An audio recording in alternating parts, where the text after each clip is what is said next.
Institute के online platform पर आप सभी का हार्दिक स्वागत है। चलिए आइए हम शुरू करते हैं। हम अलाउद्दीन खिलजी हम लोग पढ़ रहे थे भाई, और अलाउद्दीन खिलजी का हम लोग दक्षिण नीति पढ़ रहे थे। अभी एक हसन सर आए थे। हसन सर बोले आपको जैसे लग रहा है वो रेडियो फिट कर दिया गया हो, चैनल बदलते ही दूसरे गाने गाने लगते हैं। चलिए अच्छा लगा। अलाउद्दीन खिलजी की दक्षिण भारत की नीति, ठीक है। तो हम लोगों ने देखा था भाई क्या है, और हमने समझा क्लास पीरियड में कि क्या नीति, अनोखा समाजवादी कैसे था। आपने ये समझ लिया था कि उत्तर भारत जैसे समुद्रगुप्त उत्तर भारत के राज्यों को विलय कर लेता है और दक्षिण भारत के राज्यों को ग्रहण करता है, फिर मोक्ष दे देता है। ये चर्चा आप जब पढ़ेंगे आप लोग प्राचीन इतिहास में बताऊंगा मैं आपको। तो जो उसकी दो नीति थी, प्रस्फोधरण और ग्रहण मोक्षानुग्रहण, उत्तर भारत में ऐसे किए अब देखिए शाम होते थोड़ा गला गर्म हो जाता है, गर्म पानी पीने से आराम मिलता है। तो हम बात कर रहे थे कि उत्तर भारत के जो राज्य थे उनको इसने जीत लिया, बिल्कुल से जैसे समुद्रगुप्त ने किया था, और दक्षिण भारत के राज्यों को जैसे समुद्रगुप्त ने जीत करके छोड़ दिया था वैसे इसने भी जीत करके छोड़ दिया। क्लियर? इसीलिए कैसा है, अनोखा साम्राज्यवादी है। तो यानी कह सकते हैं, पहला सवाल बनता है कि वह कौन शासक है जो पहली बार बिंद के क्षेत्र को ग्रास किया। सल्तनत काल का वह पहला सुल्तान कौन है जिसने क्या किया, दक्षिण के राज्यों की तरफ बढ़ा, यानी बिंद क्षेत्र को क्रॉस किया था। तो आपको बताया था आपको कि जब जलालुद्दीन फिरोज खिलजी शासक था, पहला पॉइंट लिखिएगा, जब जलालुद्दीन फिरोज खिलजी शासक था तभी 1296 ईस्वी में अलाउद्दीन खिलजी ने देवगिरी को लूटा था। तो ये देखिए, शासक बनने से पहले ही उसने देवगिरी का अभियान कर लिया, पहली चीज, ठीक है। तो जब जलालुद्दीन फिरोज खिलजी शासक था तभी जो है 1296 ईस्वी में अलाउद्दीन खिलजी ने देवगिरी को लूटा था, एक चीज। इसके बाद आप कब अभियान करेगा, देखिए इनका जो अभियान क्रम है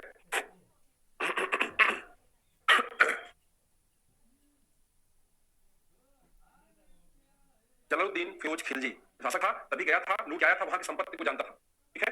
95 में इसने भिलसा पर लूट किया, बता चुका हूं, चर्चा हो चुकी है। उसके बाद देवगिरी गया था 96 में। अब उनके जो अभियान का जो क्रम है दक्षिण भारत का, पहले क्रम समझ लीजिए, फिर मैं आपको चर्चा करता हूं। तो पहले क्रम कैसे याद करेंगे, क्रम याद करा चुका हूं आपको। विजय अभियान, दूसरा पॉइंट लिखिए, दक्षिण के राज्यों का विजय अभियान क्रम, विजय अभियान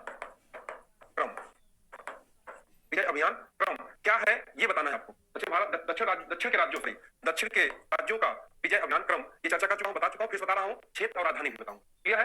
यहां तक समझ लीजिए, फिर आगे चलता हूं।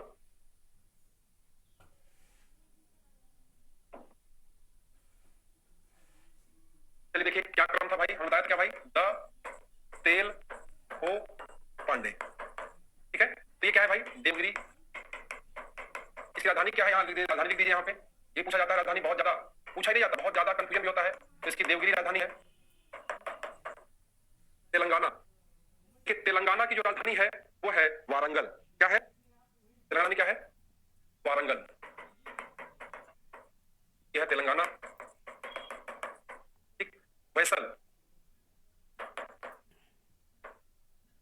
राजधानी क्या है, द्वार समुद्र, और इसी को कहा जाता है, पानी मंगा था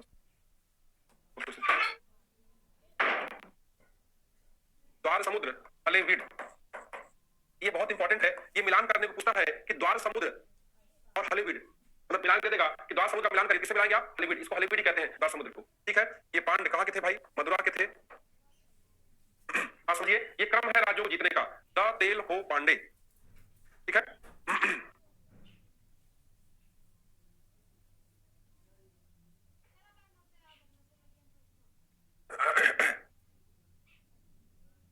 तो ये पांड के मदुरा जो इनकी राजधानी थी वो थी बीरधूल। ये राजधानी थी इनकी। एक राजधानी पूछता है, ध्यान रखिएगा, क्रम है।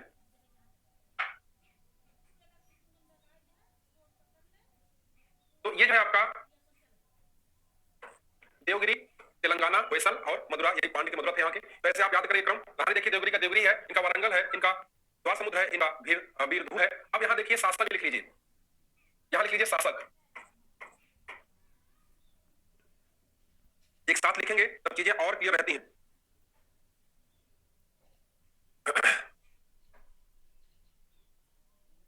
भाई मुझे तो चाय मिल गई, पता नहीं आप लोगों की क्या स्थिति है। तो यहाँ लिखा, आगे लिखा रामदेव, यहां शासक कौन था, रामदेव। वारंगल का प्रताप रुद्रदेव,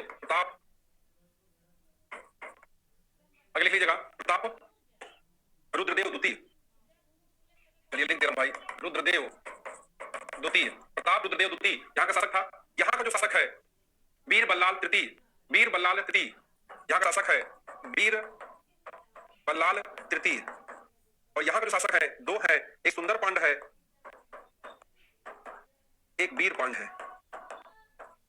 ऐसे बनाइएगा, यहाँ राज्य बनाइए, यहाँ राजधानी बनाइए, यहाँ शासक बनाइए। दिख नहीं रहा है क्या भाई? चलिए मैं बोल दे रहा हूं, पूरा दिख नहीं रहा है। एक तो ये भी अब सिस्टम थोड़ा गड़बड़ हो गया इसका, जब तक तब तक दिखता है, जैसे बंद हो जाएगा मैसेज दिखता ही नहीं।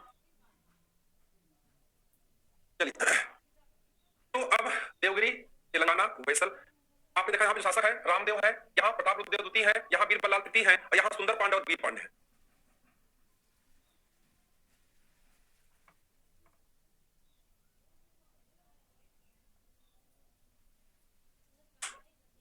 चलो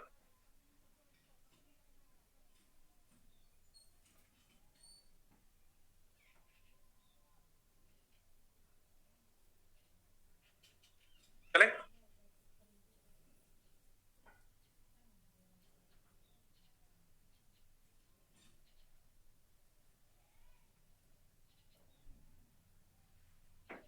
यहाँ डेट लिख लीजिए अब 1307, 1309, 1310। 7 में देवगिरी का, तेलंगाना का 9 में, वैसल का 10 में। डेट लिख लीजिए इसको, जो है कब किया है ये डेट भी लिख लीजिएगा। ऐसे बनाइए एक जो है जिससे आसानी से आप उसको समझ सकें।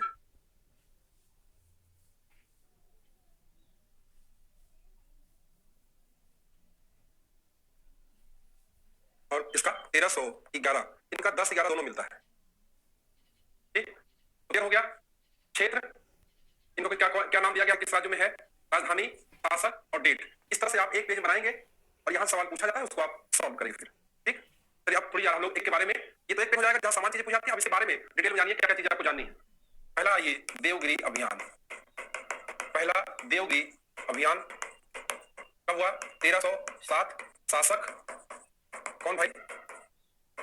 रामदेव। ठीक है, यहाँ पर अब देखिए मामला क्या था, क्यों अभियान का। एक तो देवगिरी पहले लुट चुका था, पैसा दिखा ही था, देवगिरी के पास ज्यादा पैसा पर्याप्त था। आपको मैंने बताया था गुजरात में जब पढ़ा रहा था तो वहां का जो शासक था कर्ण, कर्ण तो मारा गया था। उसकी पत्नी कमला देवी को अलाउद्दीन खिलजी के जो अभियान किए थे नुसरत खान उठा ले गए थे। अलाउद्दीन खिलजी ने उससे विवाह कर लिया था, मलिका जहां मार दिया था। लेकिन यहाँ इधर की बेटी जो है, और कर्ण तो मारा नहीं गया था बल्कि भाग गया था देवगिरी के यहाँ। और कौन था? अपनी बेटी देवल रानी लेकर के भाग गया था देवगिरी के यहाँ। तो इसी बेटी से मिलना चाहती थी कौन? कमला देवी। देवल देवी से भाई, जो गुजरात का जो शासक था कर्ण द्वितीय, उसकी पत्नी कमला देवी, कर्ण द्वितीय परास्त हो गया, भाग गया देवगिरी अपनी बेटी को लेकर के। अब और कमला देवी को अलाउद्दीन खिलजी का बना लिया अपना, मलिका जहां बना लिया। मलिका जहां बनाने के बाद अब मलिका जहां नहीं, कमला देवी का मन कर रहा है अपनी बेटी को मिलने का। ये एक प्रकरण बताया जाता है। इस वजह से उसने जो है यहां पर अभियान कराता है, और बाद में कारण जो भी रहा हो, रामदेव यहां परास्त होंगे, सरेंडर कर देंगे। भाई बाप आप ही हैं, कोई डाउट नहीं है। और फिर यहीं पर जो देवल देवी है उसका विवाह अलाउद्दीन खिलजी के बेटे खिज्र खां से होता है। अलाउद्दीन के बेटे खिज्र खां, जिसने आपको बताया था चित्तौड़ का नाम खिजराबाद रख दिया था इसी खिज्र खां के नाम पर। तो खिज्र खां का विवाह देवल देवी यानी जो कमला देवी की पुत्री थी, जो गुजरात के शासक की पत्नी और बेटी थी, बात समझ कहानी पकड़ में आ रही है, तो उसी से इसका विवाह होता है। और इस बात का वर्णन अमीर खुसरो की किताब है आशिका, उसी में इस प्रेम प्रसंग का वर्णन मिलता है। क्लियर? चलिए देखते हैं हम लोग चीज देखते हैं। अब रामदेव जो है क्या करें भाई, सरेंडर कर देंगे, यानी अलाउद्दीन खिलजी, क्लियर करते चलिएगा। अलाउद्दीन खिलजी के अभियान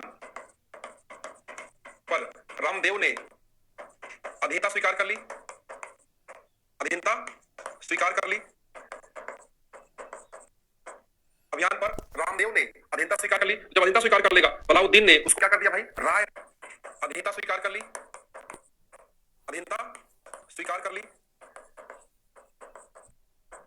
अभियान पर रामदेव ने अधीनता स्वीकार कर ली। जब अधीनता स्वीकार कर लेगा अलाउद्दीन ने उसको क्या कर दिया भाई, राय रहीम की उपाधि दे दी। इस बार पूछा जाता है कि राय किसकी उपाधि थी? अलाउद्दीन खिलजी ने रामदेव को राय रायन की उपाधि और नवसारी जिले की आय भी दे दिया। यानी क्यों बना रहा है ऐसा? क्योंकि वो प्लेटफॉर्म तैयार कर रहा है दक्षिण के राज्यों को जीतने के लिए कि अब ऐसा व्यक्ति हमारे पास हो जाएगा, जब हम सेना भेजेंगे तो खाना पानी की व्यवस्था करेगा ना, वहां प्लेटफॉर्म बन जाएगा हमारा। जब हमारा प्लेटफॉर्म बन जाएगा तो आसानी से हम जो है आगे दक्षिण राज्यों को जीत सकते हैं। नहीं दिल्ली से भेजना और वही देवगिरी में एक ऐसा प्लेटफॉर्म बन जाएगा। ये माहौल बना रहा है कौन? अलाउद्दीन खिलजी।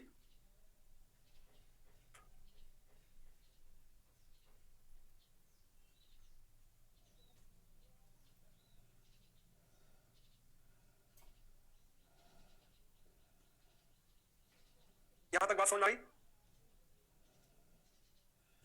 अलाउद्दीन खिलजी के बयान पर रामदेव ने अधीनता स्वीकार कर ली। अलाउद्दीन ने रामदेव राय रायन की उपाधि और नौसारी जिले की आईडी दे दिया। यानी कहने का मतलब क्या है? दक्षिण भारत के लिए प्लेटफॉर्म तैयार कर रहा है अलाउद्दीन खिलजी। आगे देखिए नेक्स्ट पॉइंट क्या है, तो का ये गुजरात के शासक की पुत्री देवल देवी का विवाह अलाउद्दीन खिलजी के बेटे खिज्र खां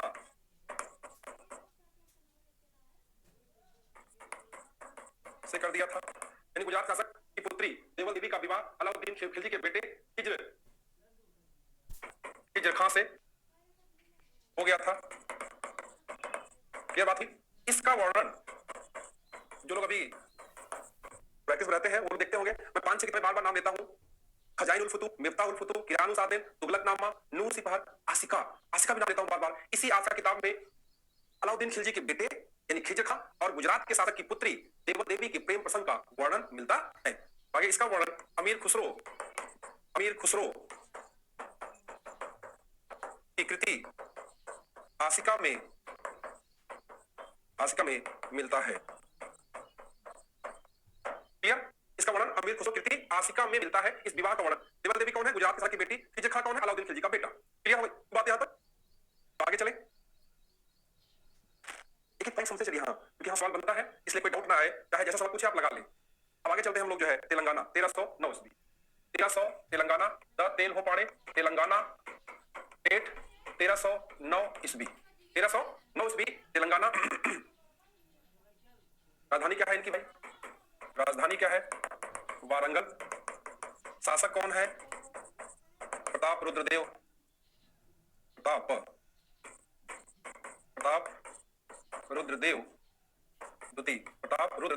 द्वितीय। ये इनके शासक है। प्रताप रुद्रदेव द्वितीय। हेलो,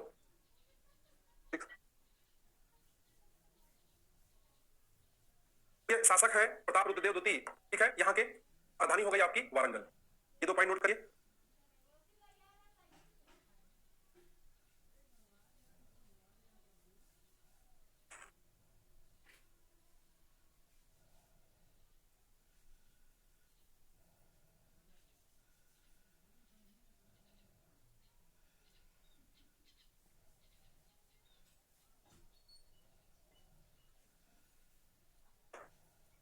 ठीक है,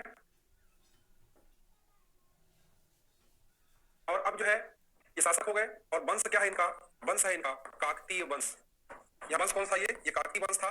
तो वंश काकतीय है, शासक प्रताप रुद्रदेव है, राजधानी वारंगल है। ये 3 पॉइंट क्लियर रहिएगा तेलंगाना से। अब जब अलाउद्दीन खिलजी का जब अभियान होता है तो क्या हुआ? प्रताप रुद्रदेव हार गए, प्रताप रुद्रदेव परास्त हो गए। और जब परास्त हो गए तो क्या जानते हैं उन्होंने? बड़ी इंटरेस्टिंग कहानी, समझिए जरा इस चीज को 1 by 1 समझिए आराम से। जब हार गए तो अपनी मूर्ति बनवाया इन्होंने सोने की। मूर्ति में कोहिनूर का माला, यही के बार कोहिनूर का उल्लेख मिलता है, कोहिनूर का उल्लेख यही मिलता है। तो कोहिनूर से जड़ित माला बनवाया और अपनी मूर्ति को भिजवा दिया कहां पे? अलाउद्दीन खिलजी के पास। इसका क्या मतलब हो गया? इसका मतलब हो गया कि मैंने सरेंडर कर दिया। मैं अब क्या कर दिया हूं? सरेंडर कर दिया हूं, अब हमारे बस का नहीं है। यानी कहने का मतलब क्या है कि अपने मूर्ति में कोहिनूर का उल्लेख पहली बार यही मिलता है। और अलाउद्दीन खिलजी के पास जाता है जब कोहिनूर हो, तो बाद में अपने बेटे मुबारक खिलजी को दे दिया था वो कोहिनूर। आगे चर्चा चलेगी, आगे ऐसी चर्चा चलती रहेगी, कोहिनूर पकड़ते रहेंगे, देते रहेंगे। ठीक है, तो यही पहली बार प्रताप रुद्रदेव ने अपने मूर्ति बनवा करके भिजवा दिया था और उसके बाद फिर यहीं से कोहिनूर का पहला साक्ष्य मिलता है। ये कहानी जानते रहेगा आप लोग जो है।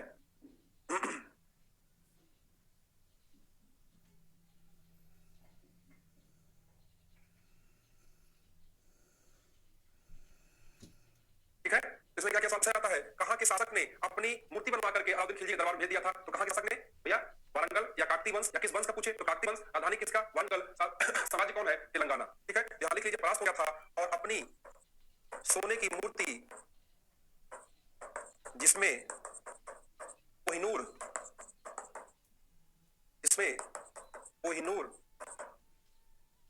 की माला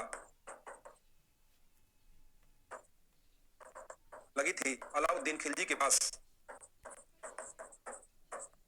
भेज दिया था, भेज दिया। हाँ, तो ये काम जो किया किसने किया भाई? अलाउद्दीन खिलजी समय प्रतापरुद्र देव ने। क्लियर, यहां तक बात हो गई। नेक्स्ट चलिए, यहां तक लिया है तो आगे चले।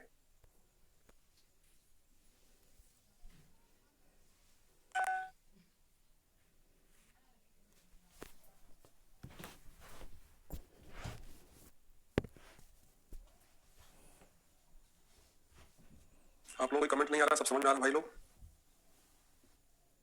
कोई कमेंट अभी तक नहीं आया किसी का? कोई समस्या हो तो बता दीजिएगा। चलिए, यहां तक कहानी हो गई। अब आते हैं हम लोग जो है तीसरा जो है इनका, कौन सा? द तेल ओ वेसल, वेसल, ठीक है, वेसल। अब ये वेसल जो है इनका है 1310-11, 10-11। यहाँ का शासक कौन है? वीर बल्लाल तृतीय। राजधानी क्या है? द्वार समुद्र। देखिए, वो मैंने इसे चार्ट बनवाया आपको, जिससे आप एक बार देखें और सामान्य चीजें तो याद हो जाए। द्वार समुद्र, इसी को आजकल आधुनिक नाम क्या कहते हैं? हॉलीवुड कहते हैं। इसी को आजकल हॉलीवुड कहते हैं, द्वार समुद्र को। और जब यहाँ पर मलिक कफूर ने अभियान किया है तो इसने भी क्या कर दिया? सरेंडर कर दिया, स्वीकार कर लिया अधीनता। वीर बल्लाल ने भी अधीनता स्वीकार करी, स्वीकार कर लिया, ठीक है।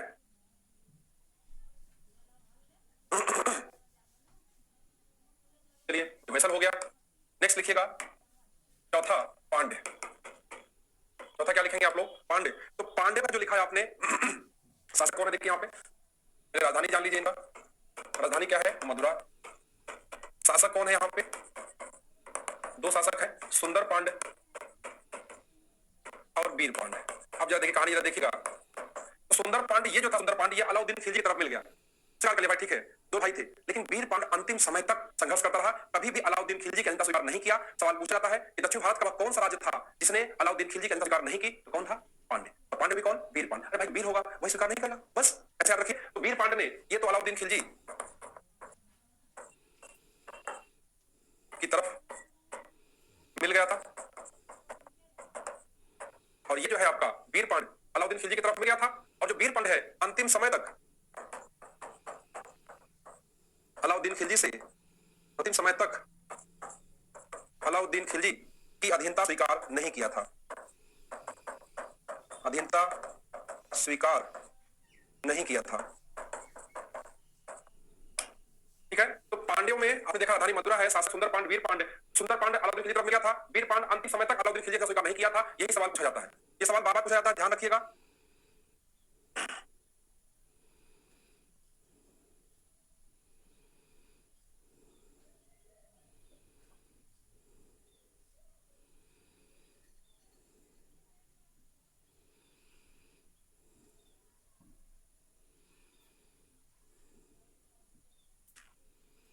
चलिए, नेक्स्ट लिखिए जो है पांचवी बार कहां कर रहा है? देवगिरी का दूसरा अभियान। देवगिरी का दूसरा अभियान कर रहा है। कारण क्या था दूसरा अभियान करने का? कि उसके बाद जो शासक हुआ था सिंघन देव, अब यहाँ जो शासक हुआ उसके बाद रामदेव के बाद सिंघन देव हो गया था। और सिंघन देव जो है क्या कर लिया था कि अपने आप को स्वतंत्र कर लिया था, जबकि जबकि रामदेव जो था वो अधीनता स्वीकार कर लिया था। तो सिंघन देव स्वतंत्र कर लिया था। अब इसको फिर से जो है राष्ट्र करने के लिए दूसरा अभियान आता है, ठीक है।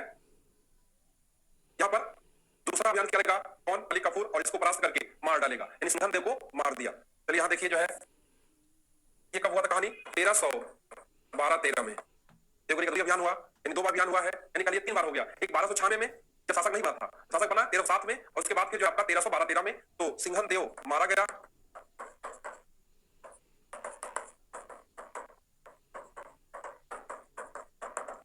अब देखिए सवाल बनता है, क्या उसने दक्षिण राज्यों को विलय कर लिया था? किसी भी राज्य का उसने विलय नहीं किया था। देखिए दोबारा अभियान भी कर रहा है देवगिरी का, लेकिन इसके बाद उसने विलय नहीं किया था, ठीक है। ये क्लियर कर जानते रहिएगा। जरा मुझे मैसेज बताइए आप लोग, तो मैसेज नहीं कर रहे, क्या बात है आज कि आप लोगों को चीज समझ में आ रही है? और प्लस साथ में ये क्या मैंने अलाउद्दीन खिलजी का आदत बता दिया? हाँ, खिलजी क्रांति बता चुका हूँ, खिलजी क्रांति बता चुका हूँ, वेरी गुड। चलिए, याद आ गया मुझे भी। यहां तक हो गया, आगे चले हम लोग। अब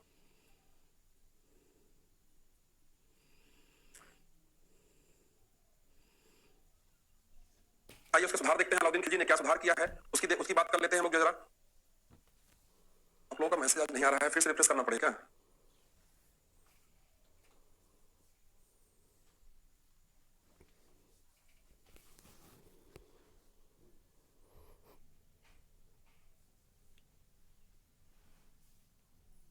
चलिए प्रयास करते हैं, मैसेज आप लोग करिए, क्या सही है क्या गलत कुछ बता दीजिएगा।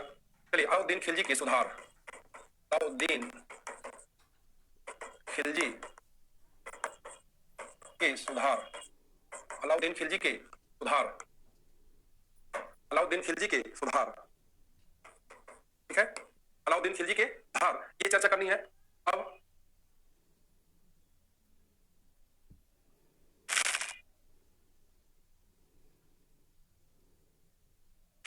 अलाउद्दीन खिलजी के सुधार, पहला आते हैं हम लोग जो है बाजार व्यवस्था, बाजार व्यवस्था, बाजार व्यवस्था, बाजार व्यवस्था। तो मैसेज आया है, हम लोग मैसेज कर रहे हैं, दिख नहीं रहा है। महिमा पांडे, टॉपिक वाइज मैसेज करा दीजिए। अच्छा ठीक है, समाप्त कर लीजिए, पूरा करा दूंगा इकट्ठे। ऐसे भी थोड़ा सा जो है किया जा सकता है, टाइम ज्यादा टेकिंग होगा, फिर हम लोग इकट्ठे जो है सप्ताह काल पढ़ लें पूरा, जो सब्जेक्ट 200 प्रश्न की रहेगी प्रैक्टिस वो करेंगे, ठीक है। पहले समाप्त कर लेने दीजिए, फिर जरूर प्रैक्टिस कराया जाएगा, प्रैक्टिस और कोशिश की जाएगी उसमें टॉपिक वाइज ही रहेगा, कोई सवाल रहे टॉपिक वाइज रहे, ठीक है। सारा समझ में आ रहा है, ठीक है बिल्कुल। ये 4 PM क्या होता है हरिवंश शर्मा जी? 4 PM मतलब वहां क्लास चलती है, क्या है आ रहा है गुरु जी, ठीक है।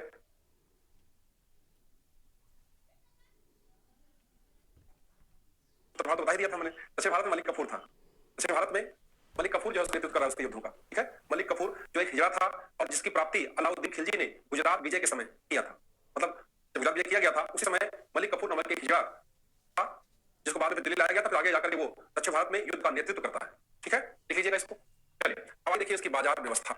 अलाउद्दीन खिलजी जैसा अनोखा समाजवादी था, आपने देखा, अब देखिए उसकी क्या है। इस बारे में कहा जाता है कि उसने बताया था आपको कि अलाउद्दीन खिलजी ने कहा था कि मैं नहीं जानता हूं कि शरीयत क्या कहती है, मैं वही करता हूं जिसकी आवश्यकता होती है। क्लियर बात समझ में? ये चरण पूछा गया है, किसके बारे में कहा जाता है ऐसा? अलाउद्दीन खिलजी के बारे में कहा जाता है। अलाउद्दीन खिलजी कहता है कि मैं नहीं जानता हूं कि शरीयत क्या कहती है, मतलब कानून जो मुस्लिम कानून है शरीयत है, शरीयत क्या कहती है, मैं वही करता हूं जिसकी आवश्यकता होती है। ये अलाउद्दीन खिलजी ने कहा था ये बात। तो पीजीटी की प्रैक्टिस क्लास कब चलती है, ये कौन सा प्रश्न है? मंगोलों का आक्रमण भी बताएं। हाँ बिल्कुल बताऊंगा, हाँ याद भी कराऊंगा, चिंता मत करिए, बताता हूँ बता दूंगा, सुधार समझ लीजिए। कुछ छोटे करने में ऊपर पहले हो जाएगा, किसी बैच पहले किसी बैच बाद में, बस इतना ही होगा आंसर, पढ़ाइए नहीं, बताऊंगा जरूर पूरा। आइए देखिए तो क्या कहता है, यहां लिख लीजिए ऐसे। अलाउद्दीन खिलजी कहता है कि मैं नहीं जानता कि शरीयत क्या कहती है, शरीयत क्या कहता है, क्या कहता है, मैं वही करता हूं जो राज्य हित में हो, राज्य हित में होता है।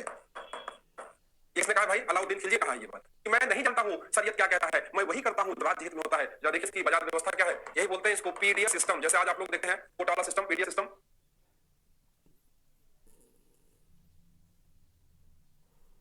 देखिए भाई बाजार व्यवस्था की बात हो रही है, तो बाजार व्यवस्था में जो उद्देश्य है उनकी चर्चा हम लोग करेंगे, देखेंगे। भाई देखिए मैंने बता दिया आपको कि मलिक कफूर सबका भी नेतृत्व करेगा, देवगिरी का भी, तेलंगाना का भी, फैसल का भी, पांडे का। क्लियर, कोई डाउट नहीं? कौन पूछा भाई सवाल? स्वाति त्यागी जी ने पूछा है, ठीक है, जब पढ़ाया हुआ, हाँ ठीक है, तो आप सबका लिख लीजिए, सबका हो गया। मलिक कफूर ने पहले बताया दक्षिण के अभियानों का जितना नेतृत्व किया सब मलिक कफूर ने किया। उत्तर भारत का अलग अलग बता दिया था, दक्षिण भारत का मलिक कफूर नेतृत्व करेगा, देवगिरी का भी, फैसल का भी, तेलंगाना का भी, पांडे का, सबका, कोई डाउट नहीं। चलिए आइए देखिए, अब देखिए बाजार व्यवस्था की बात हम लोग कर रहे थे, तो बाजार व्यवस्था जो है ये थी अलाउद्दीन खिलजी का, ठीक है जी। तेज करें, अब यादव जी तेज कर देंगे फिर मामला ठंडा हो जाएगा, कि यहां सवाल बहुत बारीक पूछता है, घबराइए नहीं आप ज्यादा चिंता मुझे है क्योंकि ऑफलाइन बैचेस शुरू हो गए हैं, मैं तो और जल्दी चाहता हूं समाप्त हो जाए, लेकिन चाह करके भी भागना नहीं चाहता हूं क्योंकि यहां सवाल कोई गलत ना हो।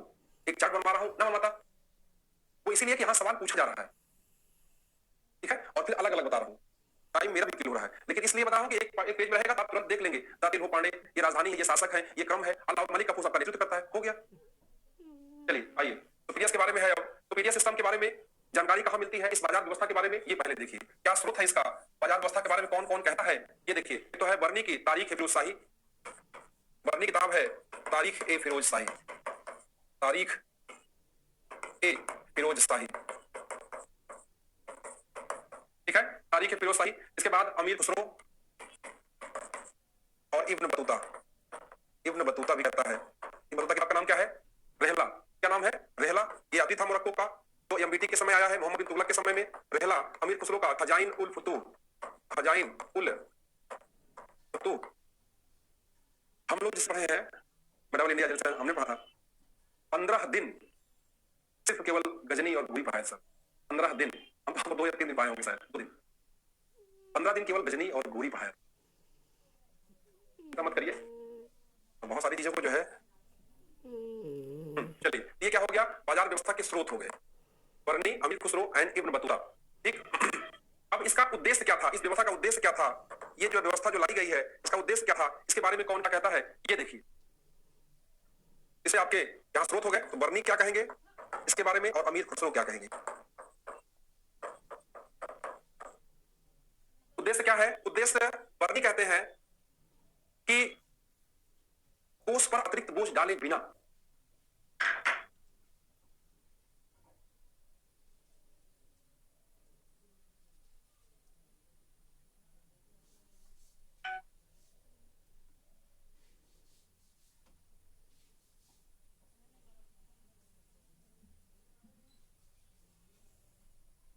चलिए, तो बर्नी कहता है कि कोष पर अतिरिक्त बल डाले बिना उसने सैनिक कल्याण के लिए व्यवस्था शुरू किया था।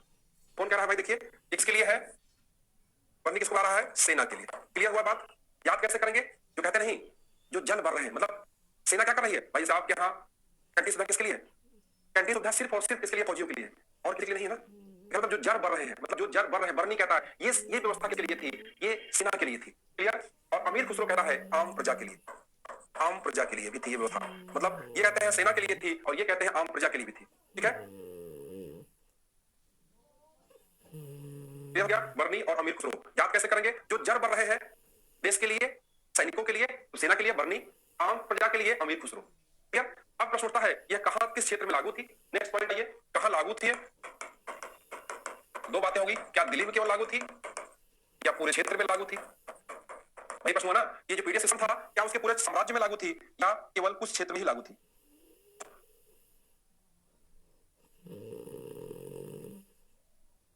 तो इसमें अलग अलग इतिहासकारों का अलग अलग मत है। कुछ लोग कहते हैं दिल्ली में लागू थी, कुछ लोग कहते हैं पूरे क्षेत्र में लागू थी। बस आप जानते रहिए कि दोनों तरह के विचार मिलते हैं। ठीक, अब देखिए आइए, अब उसकी जो बाजार व्यवस्था थी उसमें क्या किया था उसने, क्या बनाया था उसने भाई? नियम बताया था कि प्रत्येक वस्तु का, चाहे सुई से लेकर के कहां तक, सुई से लेकर के घोड़ा तक, प्रत्येक वस्तु का दाम उसने निश्चित कर दिया था। सुई से लेकर के घोड़ा तक, सुई से लेकर घोड़ा तक प्रत्येक वस्तु के दाम दाम निश्चित कर दिया था।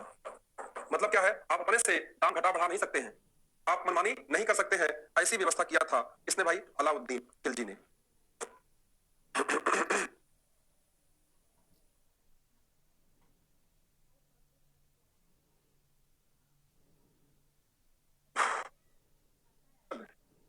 बस है क्या? बस है इसमें? चलिए ठीक है, आज इतना ही करते हैं, कल हम लोग इसका भी करेंगे। ठीक है।